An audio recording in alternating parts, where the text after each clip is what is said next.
Welcome to study है mock test series में आप सभी का स्वागत है। और ये मॉक टेस्ट सीरीज हम लेके आए हैं रीजनिंग के लिए। अभी रीजनिंग के लिए चल रही है, इसके बाद मैथ्स की लॉन्च होगी और उसके बाद होगी इंग्लिश के लिए लॉन्च। तो हम साथ साथ लेके आएंगे। अगर आपको ये हमारी सीरीज पसंद आ रही है तो ज़रूर इसे लाइक कीजिएगा।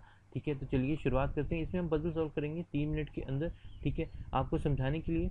ठीक है, और ये आज का एपिसोड नंबर 3 है। तो चलिए शुरुआत करते हैं। शुरुआत करने से पहले जिन लोगों ने हमारा चैनल सब्सक्राइब नहीं किया है वो प्लीज़ पहले चैनल को यहाँ पर जाकर चैनल को सब्सक्राइब कर सकते हैं और बेल आइकन पर भी क्लिक कीजिएगा, तभी आपको हमारी नोटिफिकेशन जो होगी वो आपको टाइम पर मिलेगी। तो चलिए टाइम को वेस्ट नहीं करते हुए शुरुआत करते हैं आज के पजल से। तो सबसे पहला पजल है हमारे पास। 8 people P Q R S T U V and W are born in different year 1942, 1948, 1963, 1969, 1972, 1978, 1991, 2003. Their ages are with respect to the current year 2017, same month and same date. देखिए इसमें कहा गया 8 पीपल हैं, वो अलग अलग ईयर में पैदा हुए हैं। ठीक है, और 8 ईयर्स दिए हुए हैं और कहा गया है कि करंट ईयर 2017 जो चल रहा है उसके अकॉर्डिंग उनकी एजेस आपको बतानी है। तो देखिए सवाल को आप देखते ही पहचान लीजिए कि आपको इसमें करना क्या है। देखिए करना कुछ नहीं है, बहुत इजी है। ठीक है, आपको क्या करना है, सबसे पहले यहाँ पर एक तरह से एक लाइन बना लीजिए इस तरह से। ठीक है, और इस तरह से एक जल्दी से एग्ज़ाम में भी ऐसे करके आप कर सकते हैं। ठीक है, ओके। सो यहाँ पे अगर आप लाइन ड्रॉ कर लीजिए और ये कितना है 1942, क्योंकि सबसे पहले 1942 आएगा, उसके बाद आएगा 1948।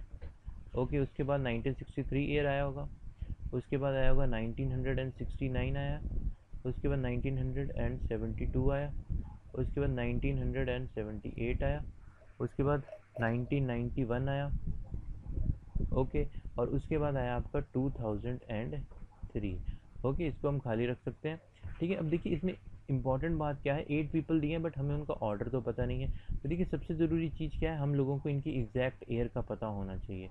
ठीक है, एग्जैक्ट ईयर क्या होना चाहिए, तो अगर आप इसका एग्जैक्ट ईयर देखें तो आप इन्हें 2017 से माइनस कर दीजिए। हर को आप 2017 से माइनस करेंगे तो 1942 वाले की एज कितनी आएगी, 75 आएगी। ओके, उसी तरह 1948 को 217 से माइनस करेंगे तो उसकी एज कितनी आएगी, 69 आएगी। उसी तरह 1963 को करेंगे तो उसकी कितनी आएगी, 54 आएगी। उसी तरह 69 वाले को जब करेंगे तो हमारे पास कितनी आएगी, 48 आएगी। ओके, 48 ईयर आएगी। उसके बाद अगर आप देखें 1972 को करेंगे तो 45 ईयर एज आएगी। और उसके बाद आर जब हम देखेंगे यहाँ पे 1978 की, ठीक है, 1978 की आएगी 39। ओके, 1978 को माइनस कर 1991 को जब हम माइनस करेंगे तो वो आएगी 26 और 2003 को आएगी 14। ओके, तो आपके पास एजेस निकल गई हैं। ठीक है, तो अब हमें सिर्फ यहाँ पे वैल्यू पुट करनी है। तो चलिए शुरुआत करते हैं यहाँ से। टी वॉज बोर्न बिफोर 1963, तो यहाँ पे कहा जा रहा है 1963, तो यहाँ पे आप देख सकते हैं इसको दो केसेस बनाते हैं। मतलब टी यहाँ पे भी हो सकता है 90, सॉरी यहाँ पे हो सकता है टी, और टी कहाँ पे हो सकता है, टी यहाँ पे भी हो सकता है। ओके, क्लियर है, मैंने दो केसेस बना ली। ठीक, उसका difference between the ages of T and W was 21 year. मतलब ये कहा जा रहा है टी और डब्ल्यू के बीच में 21 का गैप था। अगर आप यहाँ पर ध्यान से देखें तो आप देख सकते हैं 1942 और 1950। ठीक है, 1942 और 1963, सॉरी 1942 और 1963, इन दोनों के बीच में कितने का गैप आ रहा है, 21 का गैप आ रहा है। और 1948 और 1969, ये जो हमने यहाँ पे लिखा है 1969, इन दोनों के बीच में भी क्या है, 21 का गैप आ रहा है। ओके, ठीक है, तो इसका मतलब क्या है, टी और डब्ल्यू मतलब यहीं कहीं आ सकते हैं। तो यहाँ पे देखिए पहले इसके और इसके बीच में आ रहा है, तो मतलब डब्ल्यू हम यहाँ पे प्लेस कर सकते हैं, सॉरी एक एपिसोड छोड़ के यहाँ पे प्लेस कर सकते हैं, और एक टी डब्ल्यू यहाँ पर आ रहा है। ठीक है, मतलब ये वाला केस भी हो सकता है और ये वाला केस भी हो सकता है। तो चलिए आगे देखते हैं। P is older than W but not the oldest. ये पी जो है वो बड़ा है डब्ल्यू से, लेकिन वो ओल्डेस्ट नहीं है, मतलब सबसे, मतलब यहाँ पे नहीं आ सकता, 1942 वाली जगह पे नहीं आ सकता। चलिए आगे देखते हैं क्या दिया है। Q's birth year is an odd number year. तो यहाँ पे कहा गया है कि क्यूज का जो वो है वो क्या है, ऑड नंबर। तो चलिए इसको भी लिख लेते हैं साइड में। ठीक है, चलिए उसके आगे क्या दिया हुआ है हमारे पास, neither Q nor R is 14 year old. तो इसमें कहा गया है क्यू और आर दोनों ही क्या नहीं है, 14 ईयर ओल्ड नहीं है। ठीक है, मतलब ये जो 14 है 2003 क्यू और आर नहीं है, तो यहाँ पे साइड पे लिख लेते हैं कि यहाँ पे क्यू और ना ही आर आएगा। तो चलिए आगे देखें, distance between the ages of Q and U is less than 5 year, मतलब क्यू और यू करें तो हमारा आंसर लेस देन 5 ईयर आता है। ठीक है, लेस देन 5 ईयर आता है। तो इसका मतलब क्या हुआ, मतलब ये हुआ कि ऐसे दो डेट्स होनी चाहिए जिनकी एज के बीच में क्या है, डिफरेंस 5 ईयर से भी कम है। तो यहाँ पर कौन सी है, यहाँ पे अगर आप ध्यान से देखें तो आपकी जो आपका 1969 और 1972 में सिर्फ 4 ईयर का गैप है। ठीक है, तो इसका मतलब इन दोनों को यहाँ पे आना चाहिए, और हमें ये पता है क्यू क्या है, ऑड नंबर है, तो इसका मतलब यहाँ पर क्यू आएगा और यहाँ पर यू आएगा, और इसका मतलब ये वाली साइड हमारी गलत है। ठीक है, ये वाली राइट साइड है। ठीक है, तो चलिए आगे सॉल्व करते हैं। The sum of ages of R and S is 53। R plus S कितना है, 53। ओके, तो इसको आप कैलकुलेट करके देख सकते हैं। देखिए सिर्फ हमारे पास 1978 और 1978 और 2003, ये कितना 39 प्लस 14, ये ऐड कर दीजिए तो कितना बन जाएगा 53। ठीक है, तो मतलब हमारा जो आर है और एस यहाँ पर आएगा। अब देखिए आर की भी कंडीशन क्या दी थी, ठीक है, कि जो आर है वो 14 ईयर ओल्ड नहीं हो सकता, तो मतलब आर ऊपर आएगा और एस नीचे आएगा। क्लियर हो गया। ठीक है, उसके बाद हमारे पास अब दो पोजीशंस बचती हैं। ठीक है, तो इसमें क्या है, देखिए इसमें यहाँ पे कहा गया था P is older than W but not the oldest, मतलब पी जो है वो डब्ल्यू से बड़ा है, तो मतलब लेकिन ओल्डेस्ट नहीं है, तो पी यहाँ आएगा। तो आपके पास सिर्फ एक बचता है और वो है आपका वी।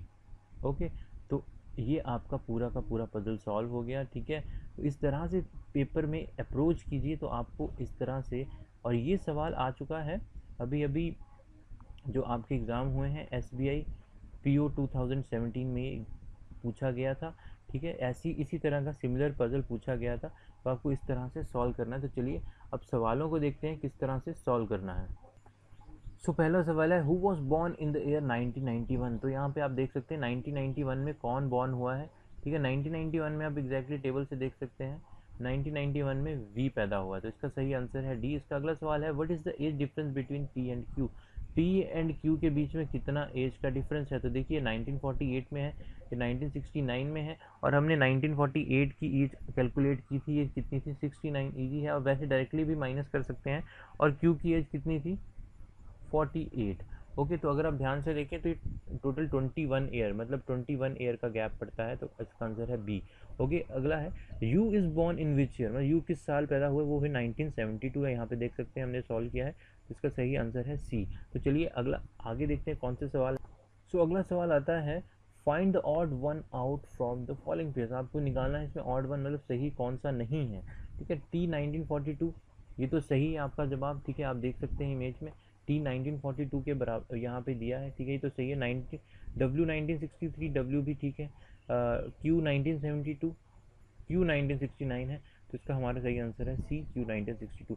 उससे अगला सवाल है, what is the sum of ages of P and R. P और आर की एजेस का सम क्या है, मतलब टोटल क्या है पी और आर। पी हमारे पास है 1948, तो आप इसे 2017 से माइनस जब करेंगे तो ये आएगा आपका 69 है। ओके, और आपने जब वहाँ पे सॉल्व किया था, ठीक है, तो हमारा क्यू कितना आया था, क्यू कितना आया था 1969 को 2017 से माइनस करेंगे तो ये आएगा आपका 48। तो कितने का गैप है, ठीक है, गैप नहीं, इनको ऐड करना है, तो आप ऐड कर लीजिए। ठीक है, 117। ओके, यहाँ पर कुछ गड़बड़ हो गई है, एक मिनट। देखिए इसे यहाँ पर पी एंड आर लेना था हमने, पी एंड यहाँ पर सॉरी क्यू ले लिया, पी एंड आर, आर है हमारे पास यहाँ पर 39। ओके, इसको जब ऐड करेंगे 39 तो हमारा ये 108 सॉरी ए आंसर था। ठीक है, तो आपको इस तरह से सॉल्व करना है। ठीक है, और क्विकली सॉल्व करना है, तो ज़्यादा से ज़्यादा इस सवाल को करने में 2 या 2.5 मिनट लगता है अगर आपको पूरा पजल बनाना हो। ठीक है, तो कैसी लगी आपको वीडियो हमें ज़रूर बताइएगा। अगर आपको वीडियो पसंद आई है तो लाइक कीजिएगा, और अगर आपने चैनल को सब्सक्राइब नहीं किया तो चैनल को सब्सक्राइब ज़रूर कीजिए। सो आज के लिए इतना ही, थैंक यू।